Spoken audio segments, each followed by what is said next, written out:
Hi everyone, welcome back to another video, and today we're looking and delving into the MWS platform. But what we're talking about today, we're talking about heavy buffers. Now this is something that I've been testing for months and months and months.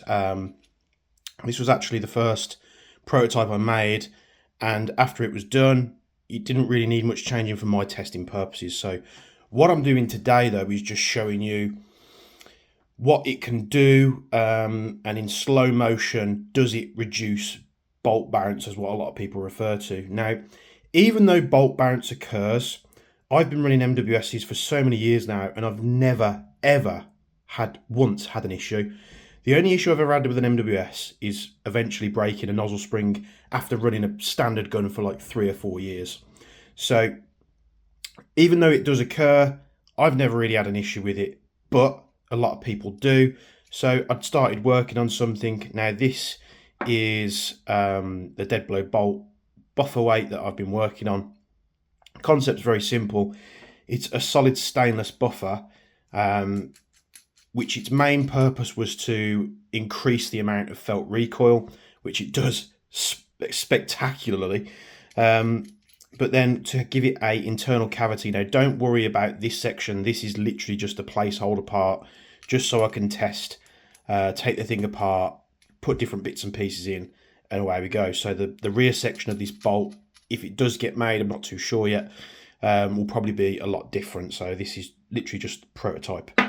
And then we move to these little brass weights. Now the idea is very simple. It copies the concept of a dead blow hammer. If you haven't used one of those, it's one of those plastic style hammers that's full with like lead shot. And then as you hit, it's the shot. As you hit something, the shot follows on afterwards, and it's dead blow, so it doesn't bounce. I had experimented with lead shot in all kinds of different forms, buying it off the shelf, using fishing weights, all kinds of stuff. And although the concept in itself will work, there's just not enough space in here for it to be effective. The shot's spaced out too far with gaps in between, where these eliminate that and just condense the weight. So just for educational purposes, let's take the scales and I'll show you what weights we're playing with today. So let's let these zero out. And it's probably run out of battery, of course. Let's give it one more go. If not, I'll have to change the scales out. There we go. So the buffer weighs 168.63 grams. The small weight, which is, I believe, 10 mil long, 15 mil, I can't think, it's 15. Just under 8 grams,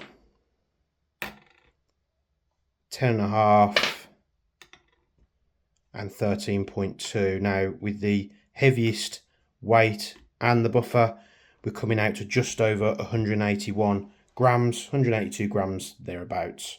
So a nice bit of weight.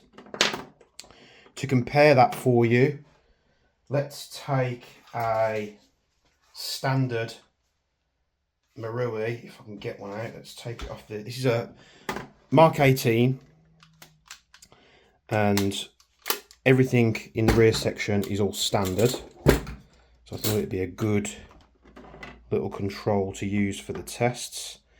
So the standard buffer weighs 24 grams, so quite a considerable weight difference. So for the tests, I'm literally going to be cutting to the slow-mo so you can see.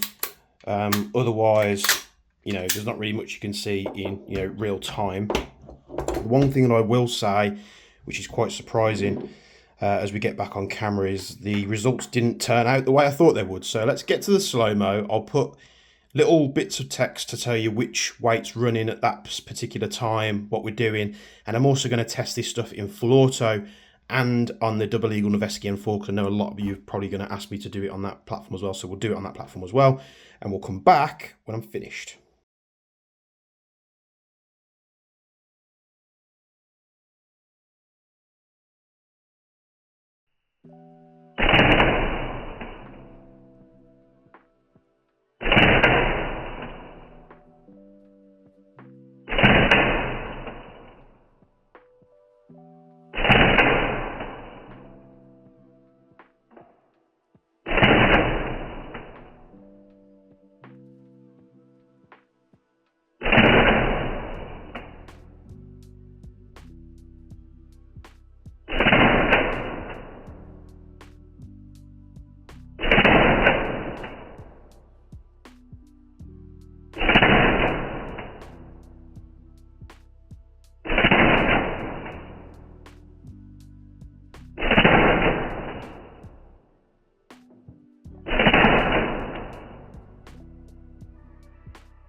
this is the standard MWS buffer, obviously higher rate of fire.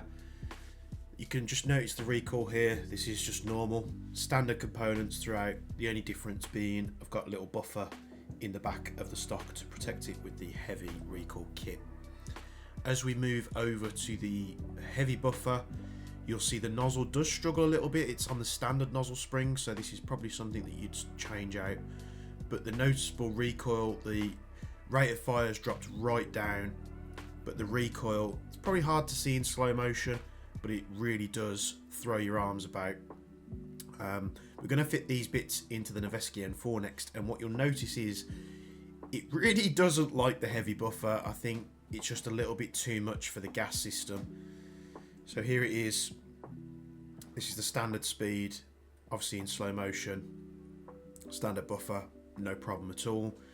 But when we switch over to the heavy buffer, it really drops the rate of fire down so much that you'd have seen in the previous bit of video anyway.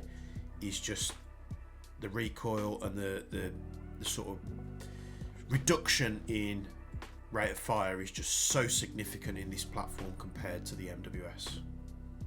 I would like to try this with a different bolt to see if it's the bolt causing the issue. So it's quite a lot of extra recoil you get off literally just this alone.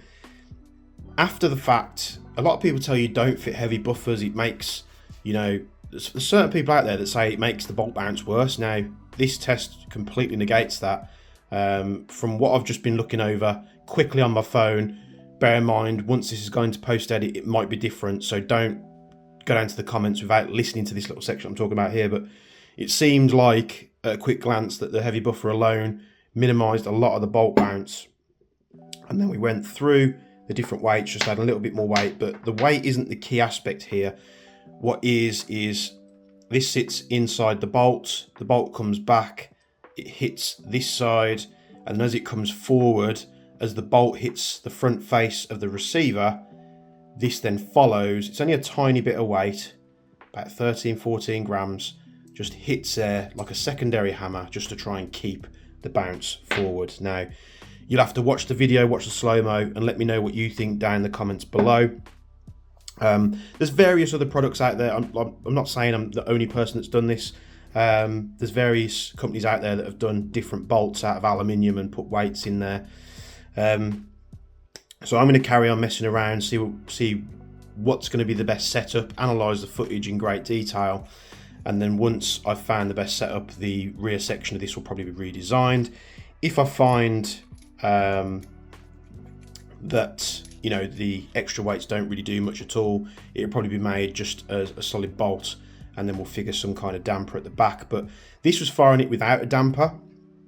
Now, the Noveski had nothing in the rear section. This one, as I was doing the full auto, I did fit one of my little pucks, so the little rubber spacers here.